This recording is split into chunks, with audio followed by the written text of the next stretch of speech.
Trump வெனிசுலாவுக்கு அடுத்து கிரீன்லாந்தை குறி வைக்கிறார். கிரீன்லாந்து வந்து is a part of Denmark kingdom, it's sovereign nation. கிரீன்லாண்டை வந்து யூஎஸ்க்கு கொடுக்கல அப்படின்னா, செல் பண்ணலை அப்படின்னா 25% டாரிஃப் இன்க்ரீஸ் பண்ணிடுவேன் அப்படின்னு சொல்லி த்ரெட்டன் பண்ணுறாரு. உலக அரசியல் ஒழுங்கே மாறுதா சார்? ஏன்னா வெளிப்படையாகவே மிரட்டுறாரு. இல்லை, இவர் இப்படியே தொடர்ந்து ஈடுபட்டுக்கிட்டு இருந்தாருன்னா மூன்றாம் வரும். எல்லா நாட்டையும் நான் பிடிப்பேன், எல்லா நாட்டையும் நான் வந்து இது பண்ணுவேன்னா நீ எங்கே இது பண்ண போகிறேன்? டூ மச் ஆஃப் கிரீடி என்னைக்கு வாழ்ந்ததா சரித்திரம் இல்லை. ஒட்டுமொத்த இந்தியா என் கண்ட்ரோல் தான்ப்பா, நான் தாண்டா இனிமேல் அதிபர் ட்ரம்ப் டிக்ளேர் பண்ணிட்டாருன்னு வச்சுக்கோங்க, என்ன பண்ணுவீங்க?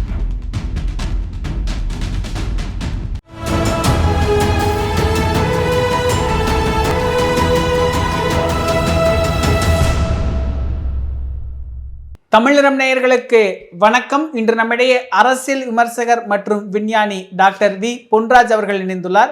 சார் வணக்கம். சார் வணக்கம்ப்பா. எப்படி இருக்கிறீங்க சார்? நல்லா இருக்கேன் சார். ட்ரம்ப் வெனிசுலாவுக்கு அடுத்து கிரீன்லாந்தை குறி வைக்கிறார், என்ன காரணம் சார்? காரணம் என்ன, எல்லாமே வந்து ரிசோர்ஸஸ் தான். அவதார படம் பார்த்தீங்களா இல்லையா? அவதார படத்தை எதுக்கு இன்னொரு பிளானட்டில் போய் அங்கே இருக்கக்கூடிய ரிசோர்ஸஸை எடுக்கிறது தானே அந்த அவதார படத்தினுடைய மெயின். அது மாதிரி தான் இது. கிரீன்லாந்து வந்து is a part of Denmark kingdom, it's a sovereign nation, is a autonomy unit of Denmark. இப்போ கிரீன்லாண்டு வந்து யூஎஸ் இங்கே இருக்குது, நார்த் அமெரிக்கா, அதுக்கு மேலே கனடா இருக்குது. கனடாவுக்கு சைடில் கிரீன்லாண்ட் இருக்குது. It's a figure. அதுக்கு பக்கத்தில் ஐஸ்லாண்ட். நான் ஐஸ்லாண்டு வரைக்கும் போயிருக்கேன். நான் வாஸ்ட் மினரல் ரிசோர்ஸஸ் உள்ள இடம். இப்போ அதை வந்து எய்ம் பண்ணி இவர் வந்து என்ன பண்ணுறாரு அப்படின்னா, அதை ஸ்ட்ராட்டஜிக் இம்பார்ட்டன்ஸு அதை வந்து நான் எடுக்க போகிறேன், கண்ட்ரோல் எடுக்க போகிறேன். அதை வந்து இல்லைன்னா சைனாவும் ரஷ்யாவும் ஆர்டிக் ஓஷனில் அந்த ஸ்ட்ராட்டஜிக் இம்பார்ட்டன்ஸ் உள்ள யுஎஸ்க்கு செக்யூரிட்டி த்ரெட் ஆகக்கூடிய இடமாக அது மாறிவிடும் என்று ஒரு ரைடரை போட்டு கிரீன்லாண்டை டேக் ஓவர் பண்ணி அந்த ரிசோர்ஸஸை ஆட்டையை போடுறதுக்கு, எப்படி வெனிசுலாவில் 17% ஆயில் ரிசோர்ஸஸை வெனிசுலா அதிபரை அரெஸ்ட் பண்ணி ஆட்டையை போட்டாரோ அதே மாதிரி இதையும் ஆட்டையை போடுறதுக்கு ட்ரம்ப் வந்து திட்டம் போட்டிருக்கார். இன்றைக்கு மிகப்பெரிய போராட்டங்கள் அங்கே கிரீன்லாண்டில் நடந்து கொண்டு இருக்கிறது. இன்றைக்கி யூஎஸ் நாட்டோனுடைய அலையன்ஸினுடைய டையப்பே கிரைசிஸாக கொஸ்டினபிளாக மாறிடுச்சு. கிட்டத்தட்ட அவர் வந்து என்ன சொல்கிறாரு அப்படின்னா, Denmark, Norway, Sweden, France, Germany, UK, Netherlands and Finland இங்கே எல்லாத்துக்குமே February 1 10% டேரிஃப் இன்க்ரீஸ். இவர் சொல்கிறபடி கேட்கல அப்படின்னா, டென்மார்க் வந்து கிரீன்லாண்டை வந்து யூஎஸ்க்கு கொடுக்கல அப்படின்னா, செல் பண்ணலை அப்படின்னா 25% டாரிஃப் இன்க்ரீஸ் பண்ணிடுவேன் அப்படின்னு சொல்லி த்ரெட்டன் பண்ணுறாரு. யூஎஸோட டாரிஃப் இன்க்ரீஸ் பண்ணுன்னு த்ரெட்டன் பண்ணுறாரு. இது ஒரு ஸ்டேஜுக்கு போய் தான் நிற்கும்னு நினைக்கிறேன் நான். ஏன்னா நான் 500% டாரிஃப் போடுவேன், 100% டாரிஃப் போடுவேன், இனி இல்லைன்னா என்னமோ எதுவுமே நடக்காத மாதிரி. அப்போ இல்லாமல் நடக்கக்கூடிய சூழல் உருவாக்கப்பட்டால் அதுக்கு நம்மளை தயார்படுத்திக்கிறோமா இல்லையா? அப்படிப்பட்ட ஒரு நாளைக்கு திடீர்னு ஜிபிஎஸை கட் பண்ணிட்டாருன்னு வச்சுக்கோங்க. இந்தியா முழுக்க ஜிபிஎஸ் ஒர்க் பண்ணல, எந்த கூகுள் ஜிபிஎஸும் ஒர்க் பண்ணாது. நம்ம இப்போதைக்கு 46 சேட்டலைட் ஏவி இருக்கும், அதில் 46ல் 6 சேட்டலைட் ஏவி இருக்கும் நம்மளுக்கு ஜிபிஎஸ்க்காக. இல்லைன்னா நம்ம ரஷ்யானுடைய ஜிபிஎஸ்ஸை யூஸ் பண்ணணும். இப்படி எல்லாத்தையும் ட்ரம்ப் வந்து த்ரெட்டன் பண்ணிகிட்டே போனார் அப்படின்னா அமெரிக்காவை ஐசோலேட் பண்ணிடுவார் அப்படின்ற சூழலுக்கு வரும். இதுக்கு பயந்து போகக்கூடிய சூழலில் யூரோப்பியன் யூனியனும் நாட்டோவும் இல்லை. இப்போ அவங்க ஸ்ட்ராங்காக வந்து வெகுமெண்ட்டாக அப்போஸ் பண்ணுறாங்க. Greenland is not for sale அப்படின்னு சொல்லி அங்கே வந்து மிகப்பெரிய போராட்டம் பிடிச்சிக்கிட்டு இருக்கு. நான் கிரீன்லாண்டை எடுப்பேன் அப்படின்னா ஒரு இன்னொரு நாட்டினுடைய சவரனிட்டியை வெனிசுலாவை எடுக்கும் போதும் கேட்காதனால, ஈராக்கை தாக்கி அழித்து சதாம் ஹுசைனை கொல்லும் போதும் கேட்காதனால, ஈரான் அதிபர் கொமைனிக்கு எதிராக உள்நாட்டு கலவரத்தை தூண்டி விட்டப்ப என்னன்னு கேட்காதனால, இத்தனையும் அமெரிக்கா வந்து தான் தோன்றித்தனமாக இந்த வேலையில் ஈடுபட்டு வருகிறது. எனவே வந்து ட்ரம்ப்பினுடைய செயல்பாடுகள் ஒட்டுமொத்த உலகத்தினுடைய ஜியோ பொலிட்டிக்கல் சுச்சுவேஷனை, எக்கனாமிக் சுச்சுவேஷனை கம்ப்ளீட்டாக ஆல்ட்ரு பண்ணி ஒரு மிகப்பெரிய ஒரு சேலஞ்சஸை ஒவ்வொரு நாட்டுக்கும் கொடுக்கறதுக்கான சூழலாக இருக்குது. அப்போ நீங்கள் நேஷனல் செக்யூரிட்டியை காரணமாக காமிச்சு கிரீன்லாண்ட் லொக்கேஷனை வந்து ஒரு ஸ்ட்ராட்டஜிக் வைட்டல் இம்பார்ட்டண்ட்டு ஃபங்க்ஷனாக காமிச்சு அது ரஷ்யாவும் சைனாவும் அந்த பவர் வேக்குமை பயன்படுத்தி உள்ளே வந்துடுவாங்கன்னு ஒரு மிஸ்கன்செப்ஷனை கிரியேட் பண்ணி இப்படிப்பட்ட ஒரு சூழலை அங்கே வந்து ஒரு பொய்யான பிம்பத்தை கட்டமைச்சு கிரீன்லேண்டை ஆட்டையை போடுறதுக்கு மிகப்பெரிய லேண்ட் அது, டென்மார்க்குடைய பார்ட் ஆஃப் டென்மார்க். இப்போ அதை வந்து பண்ணுறதுக்கு இவர் பண்ணுறாரு அப்படின்னா நாளைக்கு எத்தனை நாடை பிடிப்பதற்கு இவர் செய்வார். இப்போ 2ஆம் உலகப் போர் ஜெர்மனியுடைய ஹிட்லர் மாதிரி இவர் இப்போ தன்னை மாற்றி கொண்டு வருகிறார். அப்போ நாடுகளை பிடிப்பதற்கும் ரிசோர்ஸஸை எடுப்பதற்கும் மற்ற நாடுகளை அடிமைப்படுத்துவதற்கும் தனது பவரையும் தனது ட்ரேடு பலத்தையும் பயன்படுத்தி மற்றவர்களை மிரட்டக்கூடிய பணியில் வேலையில் ட்ரம்ப் ஈடுபட்டு கொண்டு வருகிறார். அப்போ இது வந்து என்றைக்கு இது நிற்க போகுதுன்னு தெரியல. இப்படிப்பட்ட ஏதாச்சிகார சிந்தனை, ஏதாச்சிகார சர்வாதிகார சிந்தனை வந்து நாட்டுக்கு நல்லதில்லை. யூரோப்பியன் யூனியன் ஃபுல்லாக உனக்கு சப்போர்ட்டாக இருக்குது, நாட்டோ யூஎஸ்க்கு சப்போர்ட்டாக இருக்குது. நாட்டோவுக்கு அகெயின்ஸ்டாக இப்போ நீ ட்ரேடு கொண்டார, இப்போ டென்மார்க் எடுக்க போகிறேன்ற எப்படி விடுவான் யூரோப்பியன் யூனியன்? அப்போ அவங்கெல்லாம் நீ ஒன்று சேர வேண்டிய சூழல் ஏற்படும். அப்போ வந்து ஜியோ பொலிட்டிக்கல் ஈக்குவேஷன் வந்து சேஞ்ச் ஆகும்ல. அப்போ இந்த வாய்ப்பை சைனாவும் ரஷ்யாவும் கரெக்டாக பயன்படுத்தினா, இந்தியாவும் கரெக்டாக பயன்படுத்தினா இன்றைக்கி யூஎஸ் தனிமைப்படுத்தப்பட்டு விடுமா இல்லையா? ஆஸ்லாங்கஸ் இந்தியாவும் சைனாவும் எதிரி மாதிரி வச்சுக்கிட்டு இருக்கிறதுனால உங்கள் வண்டி ஓடிட்டுருக்கு. ஓகே, அப்போ நீங்கள் அந்த ஈக்குவேஷன் மாறிச்சு அப்படின்னா அப்படி மாற வேண்டிய தேவையை ட்ரம்ப்பே உருவாக்குறார். அந்த தேவையை ட்ரம்ப்பே உருவாக்குறார். அப்போ அதுக்கு நம்ம என்ன பண்ண முடியும்? அது வந்து ட்ரம்ப்பினுடைய செயல்களை வந்து இன்றைக்கி அங்கே யூஎஸில் இருக்கக்கூடிய கோர்ட் அதை எந்த அளவுக்கு அதை ஹேண்டில் பண்ண போகுது, யூஎஸ்டைய காங்கிரஸும் செனட்டும் எப்படி ஹேண்டில் பண்ண போகுது அப்படின்றதெல்லாம் இருக்குது. அதை பொறுத்து இருக்குது. இது எந்தளவுக்கு யூரோப்பியன் யூனியனும் நாட்டமும் இதை எதிர்த்து நின்று போராட போகுது. இந்த டேரிஃப் இப்போ வந்து சைனா வந்து கனடா வந்து சைனாவோட சைனை பண்ணிட்டான். எலக்ட்ரிக்கல் பஸ்ஸஸ் வெஹிக்கிள்ஸ் வந்து இம்போர்ட் பண்ணுறதுக்கு கனடா அக்ரி பண்ணிட்டான் குறைஞ்ச டாரிஃபில். அதே மாதிரி கனடாவுடைய அக்ரிகல்ச்சர் ப்ரொடியூஸை வந்து சைனா வாங்குகிறாங்க. அப்போ அவங்களுக்குரிய பார்ட்னர்ஷிப்பு வலுப்பட்டு போகுது. அப்போ யூஎஸ் யாரெல்லாம் வந்து டேரிஃப்னு போட்டு வெறுக்கிறனோ அதெல்லாம் சைனா பக்கம் திரும்ப வேண்டிய சூழல் வரும்ல. ஆட்டோமேட்டிக்காக China becomes a global emerging as a global power because of economic might, economic power and self reliance. அதை பேஸ் பண்ணி சைனா பெரிய லெவலுக்கு வர்றதுக்கான வாய்ப்புகள் இருக்குது. இப்போ கிட்டத்தட்ட நீங்கள் சொல்லியிருந்த மாதிரி உலக அரசியல் ஒழுங்கே மாறுதா சார்? ஏன்னா வெளிப்படையாகவே மிரட்டுறாரு. இப்போது வெனிசுலாவு கூட நேரடியாக போய் அங்கே இருக்கிற அதிபரை கடத்தி அந்த நாட்டை இனிமேல் நாங்கள் தான் பார்க்க போகிறோம் அப்படின்னு. ஏன்னா அதிகப்படியான எண்ணெய் வளம் இருக்கக்கூடிய ஒரு நாடு அதுதான். இது என்ன ஒரு 3ஆம் உலகப் போருக்கான ஒரு எச்சரிக்கைன்னு எடுத்துக்கலாமா? ஏன்னா நிறையா விமர்சனம் அப்படி தான் வருது. ஒரு 3ஆம் உலகப் போரையே உருவாக்க போகிறாரா ட்ரம்ப் அப்படிங்கிற மாதிரியான பேச்சுகள் தான் உலக அளவில் பேசப்படுது. இல்லை, இவர் இப்படியே தொடர்ந்து ஈடுபட்டுக்கிட்டு இருந்தாருன்னா 3ஆம் உலகப் போர் வர்றதுக்கு வாய்ப்பு இருக்குது. ஈரானை நீங்கள் அடிக்கிறீங்க, இப்போ கிரீன்லாண்டு அடிக்கிறீங்க, யூரோப்பியன் யூனியனை உங்களுக்கு அகெயின்ஸ்டாக கொண்டாடுறீங்க. அப்போ வந்து எல்லோரும் உங்களுக்கு யூஎஸ்க்கு அகெயின்ஸ்டாக திரும்பிட்டானே பண்ணுவீங்க. யூரோப்பியன் யூனியன் நாட்டோ தான் யூஎஸ்க்கு ஆதரவாக இருக்குது. யூரோப்பியன் யூனியன் நாட்டோவும் யூஎஸ்ஐயும் நம்பி தான் உக்ரைன் போனார். உக்ரைனை திராட்டில் விட்டீங்க, ரஷ்யா அடிச்சுக்கிட்டு இருக்கான். ஓகே, சைனா அன்றைக்கி வந்து ஹாங்காங்கை பிடிக்கிறதா தைவானை பிடிக்கிறதான்னு சைனா அவங்க ரெடி பண்ணிகிட்ருக்காங்க. இப்படி ஒவ்வொரு நாடும் எக்கனாமிக் பவர் ஆன உடனே பக்கத்தில் இருக்கிற நாடை பிடிக்கிறதுக்கு அலைஞ்சா எங்கே அமைதி நிலவும்? அப்போ 3ஆம் உலகப் போர் வர்றதுக்கான வாய்ப்புகள் தானே வரும். அப்போ வளர்ச்சி ஒரு பக்கம், இன்னொரு பக்கம் மிகப்பெரிய அழிவுன்ற சூழலுக்கு தானே இந்த தலைவர்கள் கொண்டு சென்று நாட்டை வந்து கொண்டு போகிறாங்க. அப்போ நாடு அழிவதை காட்டிலும் தலைவர்கள் அழிவது நல்லதுன்னு முடிவெடுத்துட்டான்னு வச்சுக்கோங்க. சில பேர் இவன் நாட்டை அழிக்கிறதுக்கு பதிலாக தலைவர்கள் அழிச்சு விட முடியாது அப்படின்ட்டா முடிச்சுட்டு சொல்லி முடிச்சு விடுவான்ல. அப்போ அது மாதிரி நடக்க தானே செய்யும். நடக்காமல் அது தப்பி போகுமா? அது நீ ஒரு நாட்டை ஒழுங்காக வழி நடத்தலை, நாட்டை வந்து நீ வந்து ஓவர் என்தூசியாசத்தோட உன் நாட்டை நீ டெவலப் பண்ணு, உன் நாட்டை நல்லபடியாக கொண்டு வா. அதுக்காக எல்லா நாட்டையும் நான் பிடிப்பேன், எல்லா நாட்டையும் நான் வந்து இது பண்ணுவேன்னா நீ எங்கே இது பண்ண போகிற? It's too much greedy, too much of greedy என்றைக்கும் வாழ்ந்ததாக சரித்திரம் இல்லை.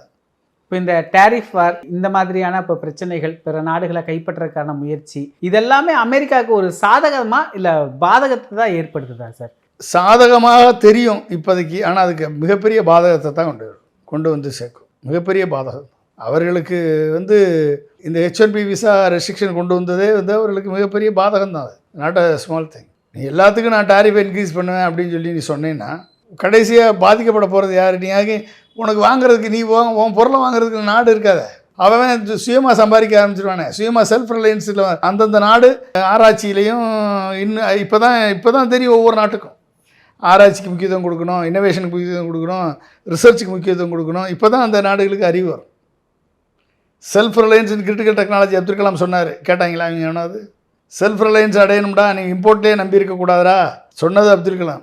நீ எல்லாத்தையும் தூக்கி போட்டு ப்ரைவேட்டைஸ் பண்ணுறேன்னு சொல்லிவிட்டு எல்லாத்தையும் வெளிநாட்டிலேருந்து வாங்குற, எல்லாத்தையும் இம்போர்ட் பண்ணுற, எல்லாமே மேட் இன் இந்தியாவை தூக்கிட்டு மேக் இன் இந்தியா ஆக்கி அசம்பிளி இன் இந்தியா ஆக்கி சொல்லி முடிச்சிட்ட. எப்படி நீ ஏற்று நிற்ப? எப்படி நாட்டை தலை நிமிர்ந்து நிற்க முடியும்? செல்ஃப் ரிலையன்ஸ் எப்படி வரும்? சுயசார்பு எப்படி வரும்? தற்சார்பு எப்படி வரும்? அப்போ அந்த சிந்தனை எங்கே வரும்? அப்போ நீ எங்கே ஆராய்ச்சிக்கு எங்கே நீ நிதி ஒதுக்கியிருக்க? ஒட்டுமொத்த தமிழ்நாட்டுடைய ஹையர் ஸ்கூல் எஜுகேஷன் பட்ஜெட் 48,000 கோடி. நீ இந்தியா முழுக்க ஹையர் எஜுகேஷன் பட்ஜெட் 40,000 கோடி தானே வச்சுருக்க. அப்போ எப்படி இங்கே உருப்பிடுங்க ஹையர் எஜுகேஷனு? R&Dக்கு என்ன நீ இப்போ 0.45% தான் ஒதுக்கியிருக்க. 3% ஆஃப் GDP ஒதுக்கணும், நீ ஒதுக்கலை. நீ எப்படி அமெரிக்காவை எடுத்து போராடுவ? நாளைக்கு இந்தியாவை டேக் ஓவர் பண்ணுறேன்னு ட்ரம்ப் அனௌன்ஸ் பண்ணாருன்னு வச்சுக்கோங்க. பிரதமர் மோடியை அரெஸ்ட் பண்ணி தூக்கி கொண்டு உள்ளே வச்சிட்றேன்னு சொல்லி சொன்னாருன்னா நீங்கள் என்ன பண்ணுவீங்க? என்ன பண்ணுவ நீ? கிரீன்லேண்டை தூக்குறவருக்கு இந்தியா எவ்வளோ நேரம்? ஒட்டுமொத்த இந்தியா என் கண்ட்ரோல் தான்ப்பா, நான் தாண்டா இனிமேல் அதிபர், ட்ரம்ப் டிக்ளேர் பண்ணிட்டாருன்னு வச்சுக்கோங்க. என்ன பண்ணுவீங்க? ஏற்று போராட்டுவீங்களா நீங்கள்? அமெரிக்கா ஏற்று மோடியை அரெஸ்ட் பண்ணி கொண்டு உள்ளே வச்சுட்டாருன்னு வச்சுக்கோங்க. கரிபியன் தீவில் ட்ரம்ப்பை ஃபுல்லாக டேக் ஓவர் பண்ணுறேன்ட்டார். கிரீன்லேண்டை டேக் ஓவர் பண்ணுற மாதிரி இந்தியாவை. ஏன்னா அதிகமான வர்த்தகம் நான் சைனாவுக்கு ஈக்குவலண்ட்டாக இந்தியா வளர்க்க போகிறேன்னு சொல்லுவார் ட்ரம்ப்பு. மோடியால் முடியாத ட்ரம்ப்பு செய்வார், நம்ம கொண்டு ட்ரம்ப்கிட்ட கொடுத்துடலாமா இந்தியாவை? சொல்லுங்கள். என்ன இதெல்லாம் ஒரு சில பதவி ஆசை பிடித்த வெறியர்கள் தலைவர்களாக வரும் பொழுது அந்த தலைவர்களால் நாடும் எதிர்காலமும் நாசமாகி போனதான் வரலாறு. அந்த தலைவர்களை நாம் சரியாக தேர்ந்தெடுக்காவிட்டால் நாடு சிக்கி சீரழிந்து, இவர்கள் கையில் சிக்கி சீரழிந்து எதிர்கால சந்ததியினுடைய வாழ்க்கை அமைதியற்ற முறையில் சின்னாபின்னமாகிவிடும் என்பதற்கு ட்ரம்ப் ஒரு உதாரணம். கிட்டத்தட்ட வெனிஸ்லாவை கைப்பற்ற முயற்சி அப்படிங்கிறது நெடுநாட்களாக இருந்தது. கடைசி வரைக்கும் அது நடக்காது அப்படிங்கிற மாதிரி பார்த்துட்டு இருக்கும்போது திடீர்னு தாக்குதல், வெனிஸ்லா அதிபரை கைப்பற்றுறாங்க. இன்றைக்கி வெனிஸ்லா என்னுடைய கைக்குள் அப்படிங்கிறாங்க. இப்போ இன்றைக்கி கிரீன்லாந்தும் அதே தான். ஐரோப்பிய யூனியன் பெருமளவில் எதிர்க்கிறாங்க. நீங்கள் கூட பேட்டியில் குறிப்பிட்டிருந்தீங்க. இந்த சீனா, ரஷ்யா, ஐரோப்பிய யூனியன் இதெல்லாம் எப்படி பார்க்குறாங்க சார்? இப்போ கிட்டத்தட்ட இவர் வெனிசுலா மாதிரியே கிரீன்லாந்தையும் கைப்பற்றிடுவாரா? கிரீன்லாண்டோட ரிசோர்ஸஸ் தாங்க காரணம். வாஸ்ட் மினரல் ரிசோர்ஸஸ் இருக்குது. அதை கிரீன்லாண்டை எடுத்துட்டா ஒட்டுமொத்த வர்த்தகம் தன் கைக்குள்ளே வந்துடும்னு யுஎஸ் அதிபர் நினைக்கிறார். அவங்க material science, entire rare earth minerals, இந்த மினரல்ஸ் கையில் வந்துச்சுன்னா எலக்ட்ரானிக்ஸ் இண்டஸ்ட்ரியாக இருக்கட்டும், செமிகண்டக்டர் இண்டஸ்ட்ரியாக இருக்கட்டும், ஆர்டிஃபிஷியல் இன்டெலிஜென்ஸ் இருக்கட்டும், ரொபாட்டிக்ஸாக இருக்கட்டும், இண்டஸ்ட்ரி 5.0 இருக்கட்டும், எல்லாத்துலேயும் லீடர் அமெரிக்காவாயிரும். இன்றைக்கி அவன் தான் லீடராக இருக்கான், இன்றைக்கி அவன் தான் டிஃபைன் பண்ணுறான். இருந்தாலும் இந்த என்டையர் மேனுஃபேக்சரிங் செக்டாரில் சைனாவை விட நம்ம தான் பெரிய ஆள் அப்படின்ற மாதிரி ஒரு லெவலுக்கு கொண்டாந்துடலாம் அப்படின்றது தான் ட்ரம்ப்புடைய பிளான். அதுக்கு தான் இந்த போராட்டம், சரிங்களா? அது கைப்பற்ற முடியுமா சார்? இப்போ இது வெனிஸ்லாவையே அவங்க கையில் எடுத்த மாதிரி கிரீன்லாந்து எடுக்க முடியுமா? நாடுகள் எல்லாம் விட்டுருவாங்களா? ஒரு அழுத்தம் கொடுக்க முடியும் தானே? வெனிசுலா எடுத்தப்ப எக்ஸப்ட் சில சைனாவும் ரஷ்யாவை தவிர வேறு எந்த நாடாவது எடுத்துச்சா? ஈராக் அதிபர் கெமிக்கல் வெப்பன் வச்சுருக்காருன்னு சொல்லி அவரை ஹண்ட் பண்ணி ஈராக்கை நாசம் பண்ணி சதாம் ஹுசேனை கண்டுபிடிச்சி தூக்கில் போட்டாங்களே, அப்போ எந்த நாடாவது இருந்துச்சா? ஈரான் கொமேனி இஸ்ரேலை அடிச்சிட்டாரு, இஸ்ரேலை சேலஞ்ச் பண்ணிட்டாரு, யாருமே சேலஞ்ச் பண்ணாத இஸ்ரேலே சேலஞ்ச் பண்ணிட்டாரு அப்படின்னு ஈரானுக்குள்ளே இப்போ மத கலவரத்தை தூண்டி, அங்கேக்குள்ளே மத கலவரம் இருக்குது, அங்கே ஆட்சி மேலே அதிருப்தி இருக்குது, அது அது அது அது நம்ம அவங்களுக்குள்ளே சரி பண்ண வேண்டிய வேலை. அது அங்கே போய் நீ தலையிட்டு அங்கே ஒரு இன்ஸ்டெபிலிட்டியை க்ரியேட் பண்ணுறது யாராவது இருத்தாங்களா? வல்லான் வகுத்ததே வழி அப்படின்னு சொல்லி போனால், கேட்பதற்கு நாதி இல்லை என்று போனால், யாரும் யாரை வேணாலும் எடுக்கலாம் அப்படின்னு போனால், வலிமை உள்ளவன் எளிமையானவனை அடிச்சிடலாம் அப்படின்னு போனால், அப்போ நீ அமெரிக்கா பக்கத்தில் இருக்க கனடாவை எடுத்துருவேன். நாளைக்கு நீ கிரீன்லாண்டு எடுத்தாலும் நாளைக்கு கனடாவை எடுக்க மாட்டேன்னு நிச்சயம். கனடாவும் உள்ளே வந்தாச்சு, கிரீன்லாண்டும் உள்ளே வந்தாச்சு, மிகப்பெரிய காண்டினென்ட்டு என்கிட்ட கீழே வந்துருச்சுன்னு ட்ரம்ப் சொல்லுவார். நம்ம இந்தியா சிலோனையும் ஆப்கானிஸ்தானையும் பாகிஸ்தானையும் பர்மாவையும் பங்களாதேஷையும் நேபாளையும் நம்ம அனெக்ஸ் பண்ணிக்கலாமா? அவன் அதை பண்ணுறான், நம்ம அதை பண்ணிக்கலாமா? விட்டுருவானா? என்ன அப்படி இப்படி எல்லாரும் அனெக்ஸ் பண்ண போனால் அப்போ நாடு உலகத்தில் எங்கேயுமே அமைதி இல்லையே. அமைதி தானே எவ்வளோ பாடுபடுறோம், அமைதி தானே எவ்வளோ கஷ்டப்படுறோம், என்வரன்மெண்ட்டை ப்ரொடெக்ஷன் பண்ணணுன்னா எவ்வளோ கஷ்டப்படுறோம், மக்களை வளமான வாழ்க்கையை கொடுக்கணும் தானே எவ்வளோ கஷ்டப்படுறோம். அதெல்லாம் விட்டுட்டு சண்டை போருன்னு போனால், நிலம் வேணும், மினரல் வேணும், ரிசோர்ஸ் வேணும்னு போனால் என்ன பண்ணுறது? இப்போ கிரீன்லாண்டில் ரேர் எர்த் மினரல் வெல்த்துன்னு பார்த்துக்கிட்டிங்க அப்படின்னா மிகப்பெரிய ஒரு ரேர் எர்த் மினரல் வெல்த் இருக்காங்க. மேஜர் டெபாசிட் வந்து சதர்ன் கார்டர் ஜியாலஜிக்கல் ப்ராவின்ஸில் இருக்குது. அங்கே அது வந்து பார்த்திங்க அப்படின்னா காவனே ஃபீல்டுன்னு பேர், அதுக்கு பேர் கவான் ஆஃப் ஜெல்டுன்னு பேர், அதுக்கு பேர் key rare earth mineral deposit. இது வந்து கனார் ஷூட்ன்ற இடத்துல இருக்குது. One of the largest known land based rare earth deposit குளோபலாக container 1.01 billion tons of ore with an average of 1.1% total rare earth oxides. எவ்வளோ 1.01 பில்லியன் டன்ஸ் அவ்வளோ இருக்குது ரேர் எர்த் ஆக்சைடு மட்டும். அடுத்து proven and probable reserve 108 million tons of TREO. அடுத்து proven resource major heavy rare earth element HREE portion which is especially valuable for high technology magnets and defense applications. புரிஞ்சுக்கிட்டீங்களா? அடுத்து Tanbreez, அங்கே another super large rare earth resource இருக்குது. இது வந்து estimate எவ்வளோ தெரியுமா? 4 million up to 28 million tons, 28.2 million tons of TREO. Okay, TREO அப்படின்னா வந்து டோட்டல் ரேர் எர்த் ஆக்சைடுன்னு பேர், அதுக்கு பேர். It is total geological resource noted for unusually high heavy rare earth percentage over 27% HREE, a rare feature compared to most other global deposit. இதுதான் யூஎஸ்க்கு கண்ணு. புரிஞ்சுக்கிட்டீங்களா? அப்புறம் குளோபல் ஸ்கேல் எவ்வளவு? Greenland's proven rare earth reserve are conservatively ranked around number 8 globally, 1.5 million tons, roughly on par with the US and significantly higher than many countries. புரிஞ்சுக்கிட்டீங்களா? அடுத்தது more optimistic geological estimate including inferred and untested areas suggest potential total resources of tens of millions of tons that could rival leading producers if fully explored and quantified.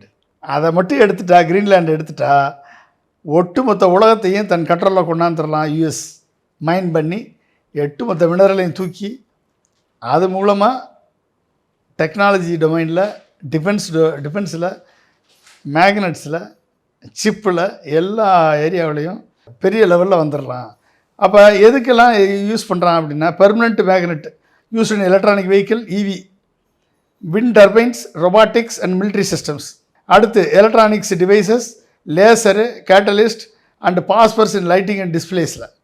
அப்போ defence டெக்னாலஜிஸில் including guidance systems and advance communication equipments, இது எல்லாத்துலேயும் rare earth mineral use பண்ணுறான். இப்போ heavy rare earth like dysprosium, terbium and yttrium are especially critical and command much higher prices, strategic value than light rare earth minerals. Greenland deposit, particularly Tanbreeze, are unusually rich in these. Tanbreeze இதுதான் அவர் கண்ணை உறுத்தக்கூடிய Greenland அவருடைய resource தான் கண்ணை உறுத்துது. கண்டிப்பாக அவர் எடுப்பார். Graphite, electrical vehicle, அப்போ niobium, அப்போ ஹேஃபினியம், மாலிபெண்டியம், டான்டுலம், இதெல்லாம் high strength alloys electronics and ஏரோஸ்பேஸுக்கு யூஸ் பண்ணுறாங்க. இப்போ பிளாட்டினம் குரூப் ஆஃப் எலிமெண்ட்ஸ், அது ஜிர்கோனியம், டைட்டானியம், வெனாடியம், இது எல்லாம் வந்து critical minerals by European Union and US. இத்தனையும் வச்சுக்கிட்டு இருக்கக்கூடிய ரிசோர்ஸை விட்டு வச்சுருப்பாரா? அப்போ multi commodity strategic resource base, இது வந்து multi commodity strategic resource base for rare earth மட்டும் கிடையாது. அப்போ இத்தனையும் நம்ம கொண்டு வந்தால் கிட்டத்தட்ட 80% of Greenland is covered by ice. 80% of Greenland வந்து already covered by ice, extreme cold. and seas and darkness, all of which are make exploration, mining extremely costly and logistically difficult. கஷ்டம் தான். There are few roads, no rail network. இது எல்லாத்தையும் போய் பிடிச்சி establish பண்ணி மைன் பண்ணி எடுக்கணும். அதுக்கு தன்கிட்ட இருந்தால் தான் அதெல்லாம் செய்ய முடியும் அப்படின்றத இவங்க கண்ணு வச்சுருக்காரு. ஸோ கம்ப்ளீட்டாக ஜியோ பொலிட்டிக்கல் ஸ்ட்ராட்டஜிக் இம்பார்ட்டன்ஸ்னு சொல்கிறதுக்கு காரணம் அதுதான். This is a problem. கிட்டத்தட்ட உலக அரசியல் ஒழுங்கே மாறுவதற்கான ஒரு சூழல் உண்டாகுது அப்படிங்கிற மாதிரி பார்க்கலாம். சரிதானே? ஆமாம். ஒட்டுமொத்த டெக்னாலஜி ஸ்பேஸை கைப்பற்றிடலாம். ஒட்டுமொத்த உலகத்தினுடைய electronics, aerospace, medical, electrical vehicle, hydrogen economy, ஒட்டுமொத்த இண்டஸ்ட்ரி, மேனுஃபேக்சரிங் செக்டார் அத்தனையுமே அமெரிக்காவின் கண்ட்ரோலில் கொண்டு வர்றதுக்கு கிரீன்லாண்டுடைய இந்த ரிசோர்ஸ் வந்து மல்டி கமாடிட்டி ரிசோர்ஸ் பேஸ் வந்து ஆதாரமாக இருக்கும்னு நினைக்கிறாரு. அதுதான் எனக்கு காரணம். நிகழ்கால அரசியல் குறித்து பல தகவல்களை பகிர்ந்து கொண்டதுக்கு நன்றிங்க. நன்றி, மிக்க நன்றி. இதே போன்று நிகழ்கால அரசியலின் சாரம்சங்களை அரசியல் ஆளுமைகளின் நேர்காணல் வழியே தொடர்ந்து காண தமிழ் நிறம் வலையொலியை சப்ஸ்கிரைப் செய்யுங்கள். தங்களின் மேலான கருத்துக்களை கருத்துளை பெட்டியில் பதிவிடுங்கள். நன்றி, வணக்கம்.